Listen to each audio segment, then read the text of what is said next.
Según cifras del año 2019, los chilenos gastamos 60.000 pesos en promedio mensual en medicamentos, casi un tercio del sueldo mínimo. Pero ¿qué pasaría si por una negligencia médica cambia tu vida y necesitas juntar 120 millones de pesos para salvar la vida de tu hijo de 4 años? Les invito a conocer a Cristóbal y Viviana, madre de Maxi Contreras, quienes están viviendo una difícil situación que los tiene recaudando dinero para trasladar al pequeño Maxi hasta Roma, Italia.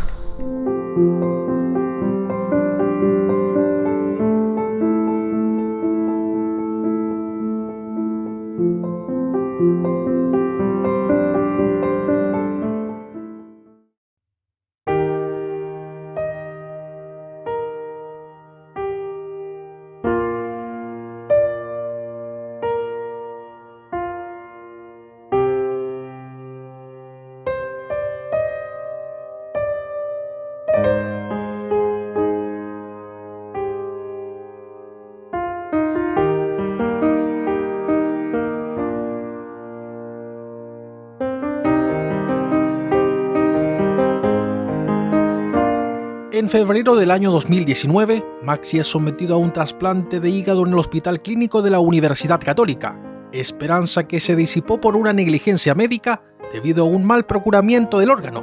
El niño quedó con un daño severo. Desde ese momento los días cambiaron para este pequeño y su grupo familiar.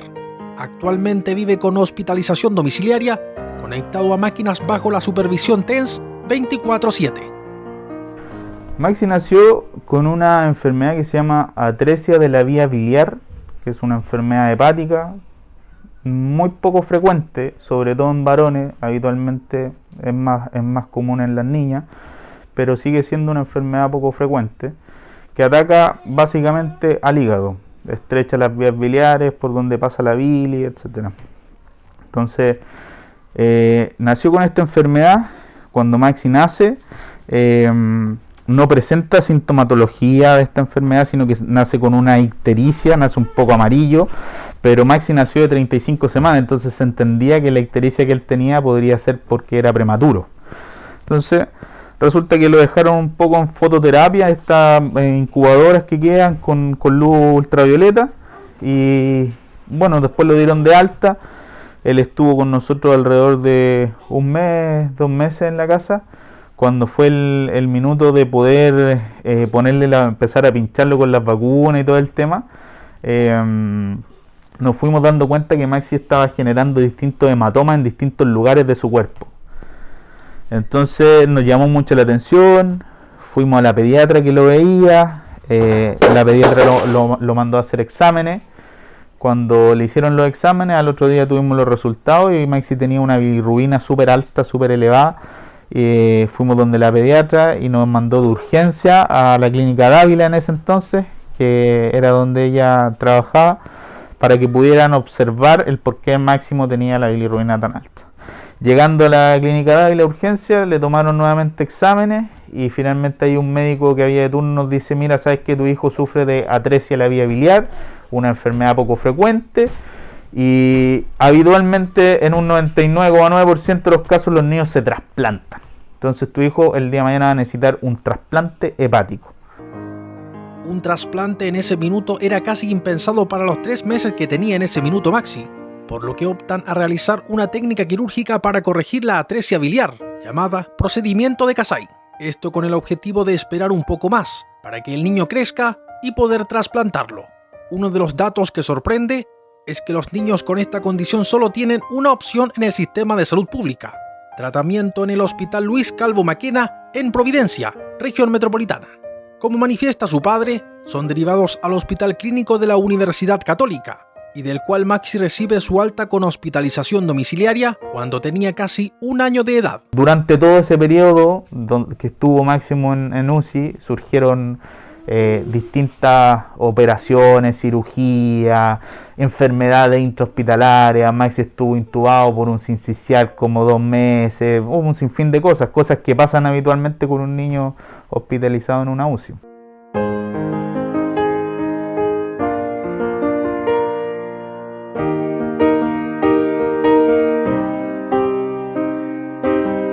Si bien Cristóbal y Viviana, padres de Maxi, no nacieron en la zona, cuentan cuál es el lazo que los une a la región de Arica y Parinacota. Nosotros somos de Santiago. ¿Cuál es el nexo que tienen con Arica? Nosotros nos vinimos a Arica hace ya más de un año porque por dos motivos. En Santiago, producto de la enfermedad de Máximo, perdimos absolutamente todo, entre deuda, hipotecar todo prácticamente lo que teníamos para salvarle la vida a nuestro hijo. Y el otro nexo que tenemos con Arica es que mi esposa es ariqueña, la mamá de Maxi es ariqueña, nací acá en Arica y todo el tema. Y acá tiene a sus abuelos, que son de la tercera edad, pero es en realidad como el nexo que nosotros tenemos para poder apoyarnos familiarmente, por así decirlo. Entonces eso nos trajo a llegar acá a Arica.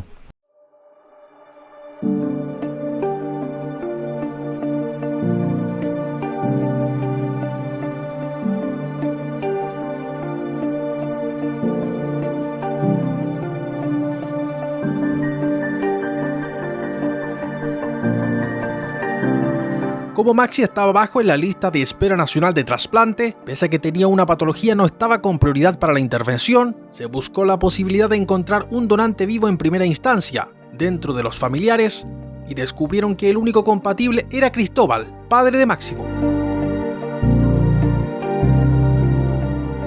Entonces habíamos llegado al acuerdo que yo le iba a donar un porcentaje de mi hígado a mi hijo y esa cirugía estaba programada para el mes de mayo, abril, si no me equivoco, y justo en febrero los médicos del equipo de trasplante de Máximo todos salieron de vacaciones y quedó un equipo suplente que, si bien nunca había visto a mi hijo, se suponía que eran igual profesionales de la salud y especialistas en el área. Entonces el día 13 de febrero del año 2019 nosotros recibimos un llamado alrededor de las 10 de la mañana, una cosa así, y nos llama la jefa de enfermería del hospital y nos dice: ¿sabes qué, Cristóbal? Lamentablemente acaba de fallecer un niño que tiene la misma edad que tu hijo y los papás, en un acto de bondad, decidieron donar los órganos de este pequeño. Entonces el tema es que tenemos la posibilidad de poder trasplantar a tu hijo.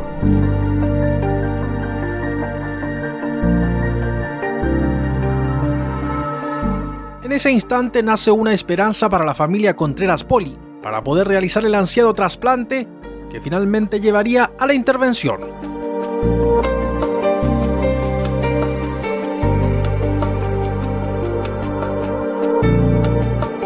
Resulta que el día 14 de febrero del año 2019 mi hijo entra a pabellón y está en pabellón 14 horas, alrededor de 14 horas. Durante esas 14 horas, las primeras 6 horas, no sabíamos nada, absolutamente nada. Me acuerdo que yo vivíamos muy cerca en ese entonces del hospital. Pasado las 6 horas yo me fui a ducharme y cuando voy camino a la casa, mi esposa me llama llorando y me dice que el médico acababa de salir a decirle que por favor rezara porque su hijo prácticamente se estaba muriendo. Entonces volví al hospital, pregunté, intentamos meternos, de hecho me acuerdo, a pabellón y nadie nos contaba nada. Finalmente ahí nos dicen que sí, que la cirugía no iba tan bien. En ningún minuto nos comentaron que el órgano venía infectado en ese entonces, pero lo único que nos dice el médico en un acto muy déspota y sin ningún tipo de sentimiento es: pónganse a rezar porque probablemente no van a volver a ver a su hijo.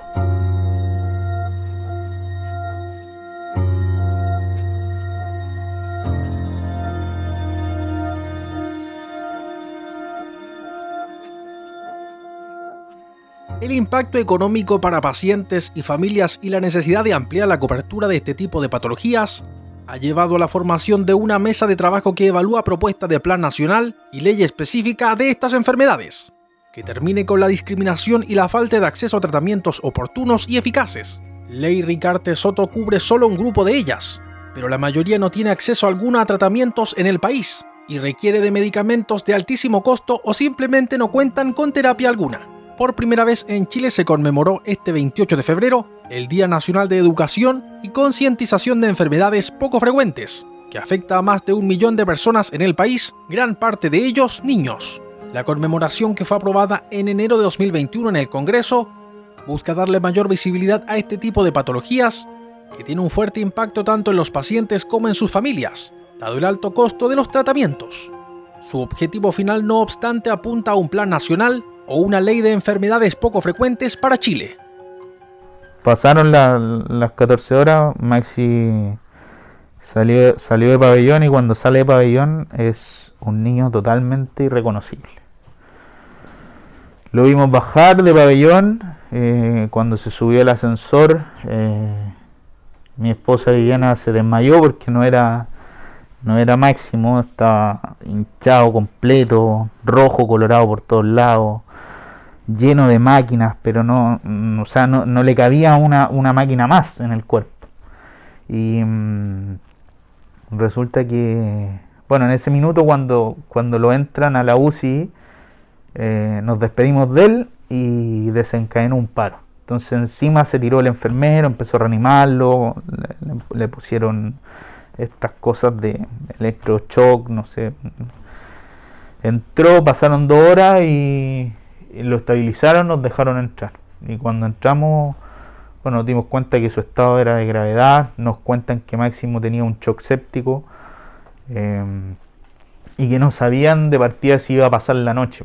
Los jóvenes padres, mientras vivían momentos de incertidumbre por su hijo, fueron víctimas de un asalto camino al hospital, y así lo relatan. Nos llama la doctora y nos dice que van a tener que bajar a Máximo al hospital, a pabellón del hospital, porque está mal, se descompensó y por algún lado se supone que está sangrando porque necesita muchas transfusiones de sangre. Entonces lo que creían los médicos es que estaba sangrando de alguna vena del interior del trasplante. Entonces necesitaban bajarlo a pabellón para poder examinarlo.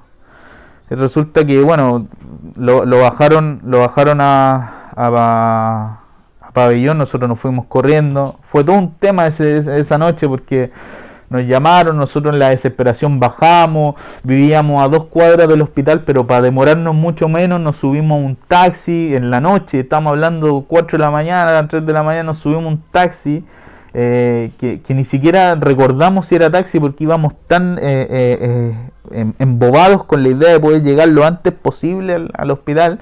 Nos subimos al taxi, 2 tipos nos terminan asaltando, llegamos sin zapatilla al hospital, sin nada, nos robaron el celular, nos robaron todo, pero por lo menos nos dejaron en el hospital, tuvieron la decencia de dejarnos en el hospital. Suena un chiste, pero nos dejaron en el hospital, nos robaron todo, llegamos sin zapatos a pabellón, y Maxi ya estaba en pabellón, ya lo habían bajado, estuvo alrededor de 1 hora y finalmente salió. Los médicos no encontraron nada, no encontraron ningún signo de sangramiento activo.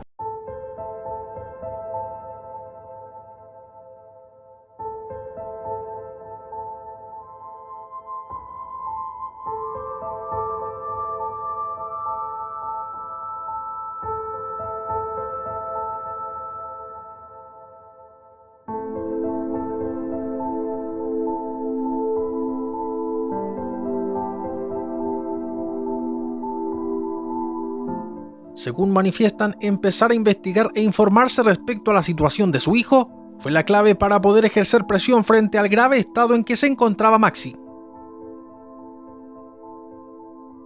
Ahí nosotros empezamos a encender la chispa y decir, no está sangrando por el trasplante, ¿por dónde está sangrando? Si no está sangrando por ningún lado, ¿por dónde está sangrando? Fue la pregunta que empezamos a hacer sucesivamente a los médicos, todos los días. ¿Por dónde está sangrando? Lo están transfundiendo con más de 10 veces al día con plaquetas, más de 10 veces al día con transfusiones continuas de sangre. O sea, habitualmente no se transfunde más de 10 veces a un niño trasplantado. O sea, todos los días es imposible, era raro, era muy raro. ¿Por qué? Nos estaban pidiendo dadores de sangre. O sea, estamos hablando que nos pidieron más de 500 dadores de sangre. Se hizo una campaña de donación de sangre para Máximo en todas las redes sociales para que la gente pudiera acudir, porque literalmente el banco de sangre se estaba quedando sin sangre porque lo transfundían tantas veces que que era necesario que fueran a donar sangre. Me sacaron sangre un montón de veces a mí para poder entregarle sangre a Máximo y en realidad nos seguíamos haciendo la pregunta, ¿por dónde está sangrando? ¿Por dónde está sangrando? Empezamos a leer, como dije al inicio, vivimos 12 meses en una UCI, entonces si bien no somos parte del área de la medicina, no soy médico, no soy enfermero, no soy kinesiólogo, soy nada del área de la salud, pero vivimos 12 meses en una UCI donde vimos un montón de cosas. Entonces empezamos a analizar la situación, a decir por dónde está sangrando Máximo, a buscar, a leer, a encontrar alguna respuesta, ya que los médicos no la daban. Y finalmente empezamos a decir, oye, si no está sangrando por ningún lado que ustedes están visibilizando, está sangrando por la cabeza. ¿Por dónde más va a estar sangrando? No, es que no hay posibilidades de que esté sangrando por la cabeza. Pero ¿cómo si no lo han visto? O sea, no hay un escáner, no le han tomado una tomografía cerebral para ver si está sangrando por la cabeza. ¿Por qué no lo hacen? Sí, es que lo que pasa es que, bueno, está estable, pero hay que bajarlo y todo el tema. Sí, pero si está sangrando por la cabeza, probablemente algo se puede hacer. No, es que si está sangrando por la cabeza ya nada más se puede hacer. Entró un médico, me acuerdo esa vez, y me dice, mira, Máximo tiene foco hemorrágico en la cabeza, va a quedar con un daño cerebral, probablemente vaya a quedar vegetal, tu hijo no va a caminar, tu hijo no va a hablar, tu hijo no se va a mover, tu hijo está conectado ahora a un ventilador mecánico, que te sale 600 lucas tenerlo conectado diariamente a un ventilador mecánico. Maki, tirame un beso. ¡Oh, qué rico tu besito! A ver, otro beso. Papá. Papá. Papá besito. Papá. Papá besito. Papá besito. Papá besito.